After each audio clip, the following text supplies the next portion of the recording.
SV news కు స్వాగతం. ముందుగా హెడ్లైన్స్. ఇస్రో ఖాతాలో మరో ఘనత. స్పెడెక్స్ 2 డాకింగ్ ప్రక్రియ success.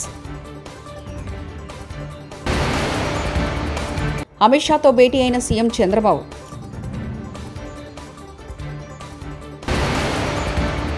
YSR Congress party political advisory committee సభ్యులతో వైఎస్ జగన్ సమావేశం.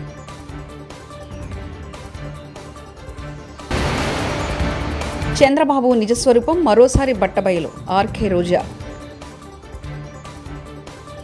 భారత అంతరిక్ష పరిశోధనా సంస్థ ఇస్రో చేపట్టిన స్పెడెక్స్ మిషన్లో మరో కీలక ముందడుగు పడింది. తొలి ప్రయోగంలో అంతరిక్షంలోని ఉపగ్రహాలను అనుసంధానం చేసిన శాస్త్రవేత్తలు 2వ డాకింగ్ ప్రక్రియను కూడా సక్సెస్ఫుల్గా పూర్తి చేశారు. ఈ విషయాన్ని ఇస్రో అధికారికంగా ప్రకటించింది. ఉపగ్రహాల 2వ డాకింగ్ విజయవంతంగా పూర్తయిందని తెలియజేయడానికి సంతోషంగా ఉందని పేర్కొంటూ కేంద్ర మంత్రి doctor Jitendra Singh social media platform X వేదికగా ఇలా ట్వీట్ చేశారు. ఉత్తరాఖండ్లోని చార్ధామ్ యాత్రకు 19 లక్షల పైగా భక్తులు రిజిస్ట్రేషన్ చేసుకున్నట్లు అధికారులు తెలిపారు. 2025 ఏప్రిల్ 30న చార్ధామ్ యాత్ర ప్రారంభం కానుంది. మే 2న కేదార్నాథ్, మే 4న బద్రీనాథ్ ఆలయాలకు ప్రవేశాలు ప్రారంభం కానున్నాయి. భక్తుల రద్దీని దృష్టిలో ఉంచుకొని భద్రతాపరమైన కట్టుదిట్ట చర్యలు తీసుకున్నట్లు అధికారులు చెబుతున్నారు. ఆంధ్రప్రదేశ్ ముఖ్యమంత్రి నారా చంద్రబాబు నాయుడు ఢిల్లీలో పలువురు కేంద్ర మంత్రులను కలుస్తూ బిజీగా ఉన్నారు. కేంద్ర మంత్రులతో రాష్ట్రానికి సంబంధించిన పలు కీలక అంశాలపై చర్చలు జరుపుతున్నారు. మంగళవారం ఉదయం కేంద్ర హోంమంత్రి అమిత్ షాతో సీఎం చంద్రబాబు నాయుడు భేటీ అయ్యారు. రాష్ట్రానికి సంబంధించిన పలు కీలక అభివృద్ధి అంశాలపై చర్చలు జరిపారు. రాష్ట్రంలో కూటమి పాలనలో వ్యవస్థలన్నీ దిగజారుతున్నాయని, సాంప్రదాయాలకు తెరలేపుతున్నారని వైఎస్ఆర్సీపీ అధినేత మాజీ ముఖ్యమంత్రి వైఎస్ జగన్ మోహన్ రెడ్డి ఆవేదన వ్యక్తం చేశారు. మంగళవారం తాడేపల్లి కేంద్ర కార్యాలయంలో జరిగిన పార్టీ పీఎస్సీ సమావేశంలో కూటమి ప్రభుత్వ కక్ష రాజకీయాలపై వైఎస్ జగన్ మండిపడ్డారు.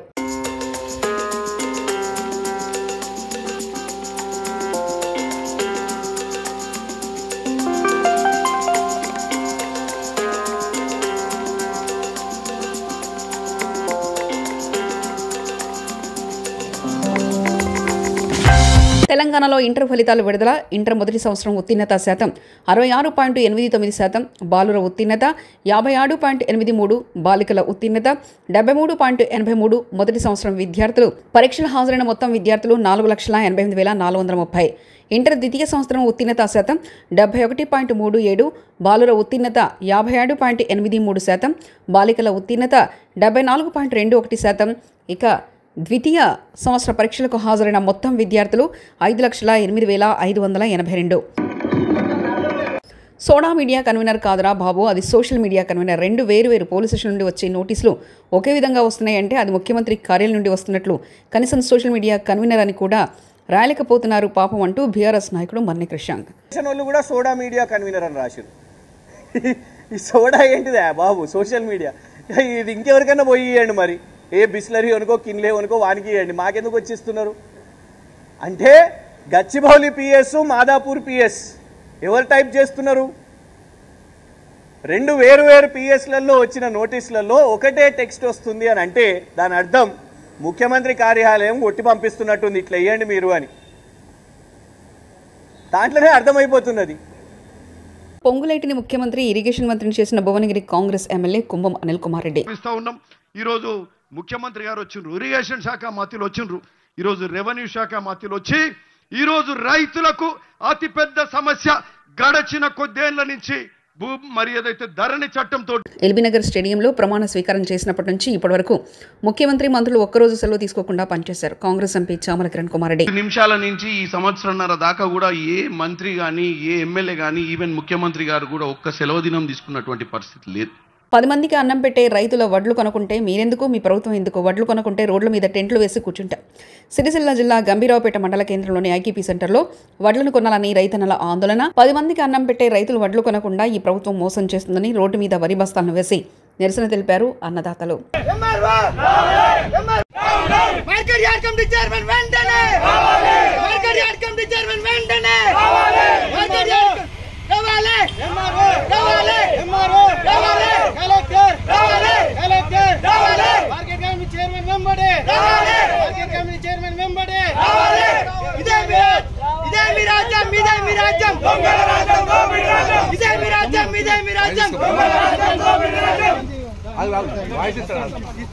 నెల రోజుల నుంచి ఐకేపీ సెంటర్లు చాలా అయినాయి. ఇప్పటి వరకు పట్టించుకొని అధికారులు, కలెక్టర్ గారు మరియు తహసీల్దార్ గారు ఇదివరకు పట్టించుకోవడం లేదు.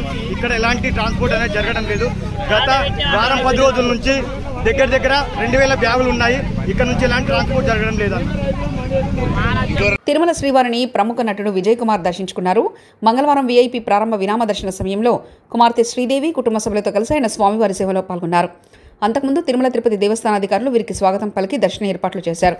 దర్శనానంతరం వీరికి రంగనాయకుల మండపంలో పండితులు ఆశీర్వచనం చేసి తీర్థప్రసాదాలు అందజేశారు.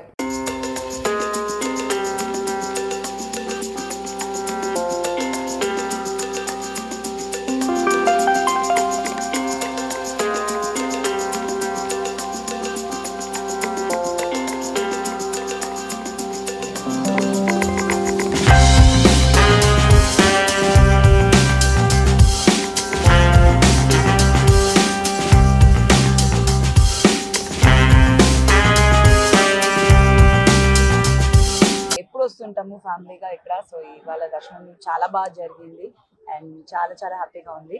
అండ్ త్వరలో సినిమా రిలీజ్ అవుతుంది. నెక్స్ట్ సుందరకాండ అనేది వస్తుంది నారా రోహిత్ గారితో.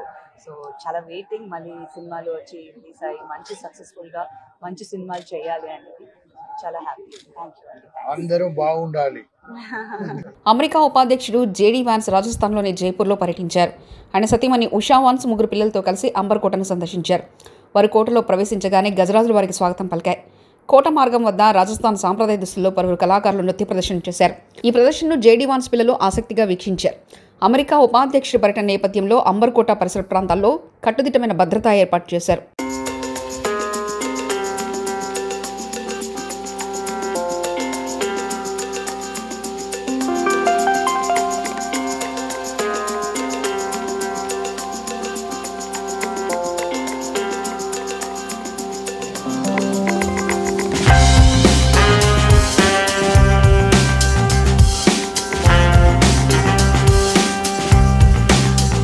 హామీలు అమలు చేయలేక ప్రజా సమస్యలపై డైవర్ట్ చేస్తున్నారని మాజీ మంత్రి ఆర్కే రోజా మండిపడ్డారు. ఎన్నికల ప్రచారంలో చంద్రబాబు లేనిపోని హామీలు ఇచ్చారని, అధికారంలోకి వచ్చాక ఇచ్చిన ఏ ఒక్క హామీని నెరవేర్చలేదని ధ్వజమెత్తారు. మంగళవారం ఆ మీడియా సమావేశంలో మాట్లాడుతూ రైతులు, మహిళలు, నిరుద్యోగులను మోసం చేశారని దుయ్యబట్టారు. అక్రమ కేసులకు వైఎస్ఆర్సీపీ నేతలు ఎవరు భయపడరని ఆర్కే రోజా అన్నారు. ఈరోజు పేద పిల్లల్ని చదువుకు దూరం చేస్తున్నది వీళ్ళు కాదా? అలాగే రైతులకి అండగా నిలబడాల్సిన ప్రభుత్వం రైతుల వెన్నెముకలు విరుస్తూ వాళ్ళకి ఇవ్వాల్సినది ప్రామిస్ చేసి కూడా ఇవ్వకుండా మోసం చేసింది నిజం కాదా అని అడుగుతున్నా. ఇవన్నీ ఒక ఎత్తు అయితే ఈరోజు రాష్ట్రంలో అవినీతి ఎంత విచ్చలవిడిగా జరుగుతుందో అందరూ కళ్ళారా చూస్తున్నారు. అది ఇసుక కానీ, అది మైనింగ్ కానీ, ల్యాండ్స్ కానీ, ఏది చూసినా లిక్కర్ కానీ విచ్చలవిడిగా వాళ్ళు దోపిడీకి, అవినీతికి తెరలేపి వాటి మీద ప్రజలు దృష్టి పెట్టకుండా ఈరోజు తప్పుడు సాక్ష్యాలతో బురద చల్లుతూ కొంతమందిని టార్గెట్ చేసి ఎలా అరెస్ట్ చేస్తున్నారో మనం కళ్ళారా చూస్తున్నాం. నిజంగా ఇది ఎంత సిగ్గుచేటో ఒకసారి అందరూ కూడా ఆలోచించాలి. ఈరోజు ఇంటెలిజెన్స్ చీఫ్గా పనిచేసిన పిఎస్ఆర్ ఆంజనేయులు గారిని అరెస్ట్ చేసి తీసుకురావడం చూస్తుంటే డైవర్షన్, డర్టీ పాలిటిక్స్కి పరాకాష్ట.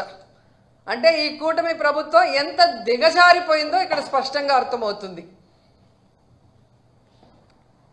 పోలీసులు గుర్తుపెట్టుకోవాలి, ఈరోజు లోకేష్ చంద్రబాబు నాయుడు మాటలు విని రెడ్ బుక్ రాజ్యాంగాన్ని అమలు చేస్తున్న పోలీస్ ఆఫీసర్సు ఇది మీరు అర్థం చేసుకోవాలి. తప్పు చేయని ఆంజనేయులు గారిని ఈ విధంగా అరెస్ట్ చేసి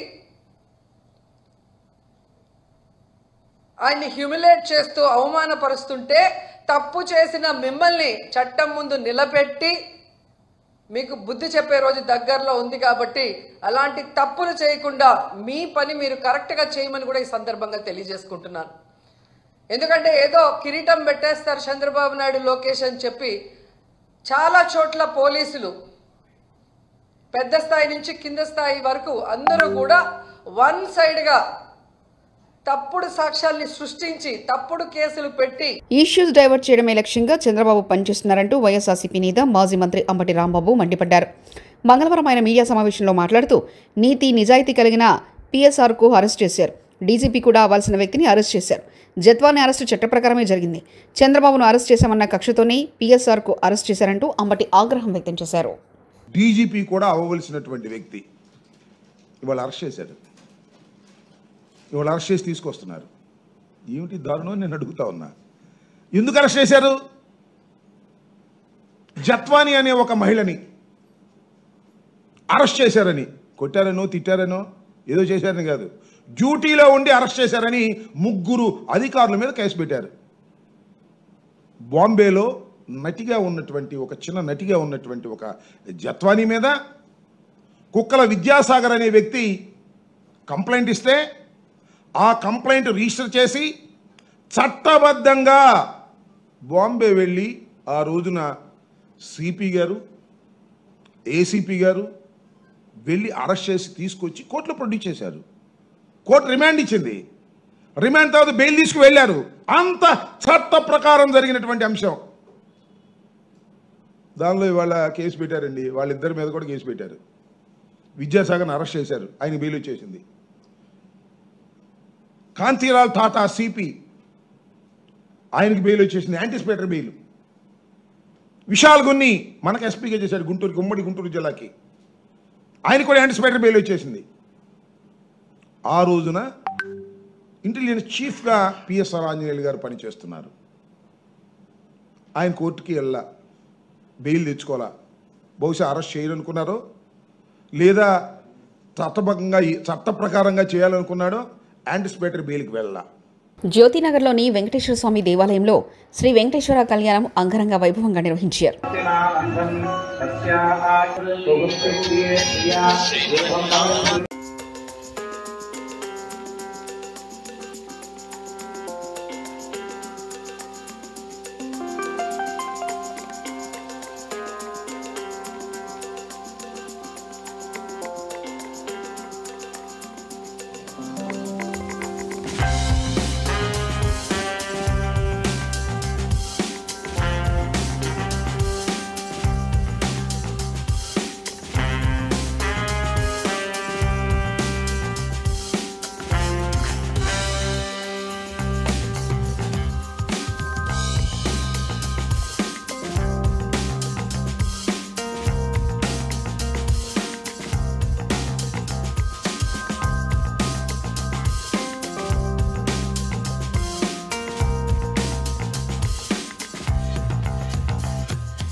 ఇస్రో ఖాతాలో మరో ఘనత.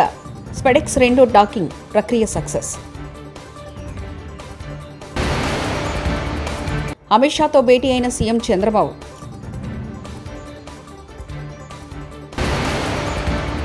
YSR Congress party political advisory committee సభ్యులతో వైఎస్ జగన్ సమావేశం.